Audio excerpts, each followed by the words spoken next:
Hi, I'm John from Surf Effects. Today we're looking at the Sunova Creek.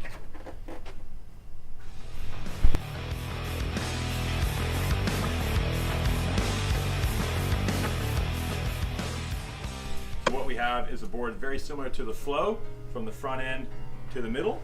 It's a little bit more rocker on it, more like the Acid, real performance board.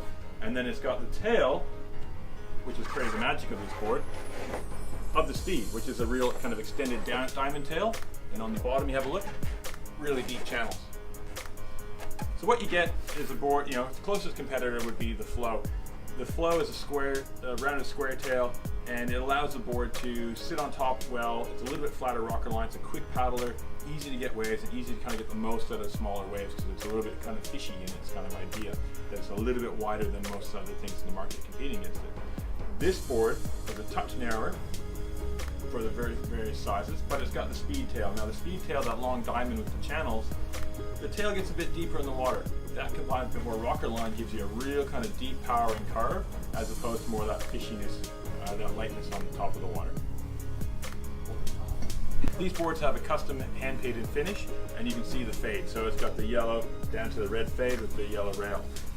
Now there is a carbon rail underneath that as well for a little bit extra stiffness. And then just balsa triple X construction from the Sunovas, where you got the stiffer top sheet with the resin that's pulled through the scores in the balsa, and then a little bit more flexy bottom on it. The channels in this board, you can see on the back here, because they haven't painted them, quite deep, quite aggressive, and there's lots and lots of grip on the tail end of this board. Rocker line, big single concave, and said you've got a little bit more rocker to the board than the equivalent boards from the Flow. That board is quite a nice board. It's one of our best sellers as it is, and this one is really starting to kind of take on for the guys wanting a little bit more of aggressive turn in it, and especially having that deep, powerful carve. It's noticeable when you're on Speed on these. You can look back and the tail is quite a bit deeper in the water, having that extended diamond tail.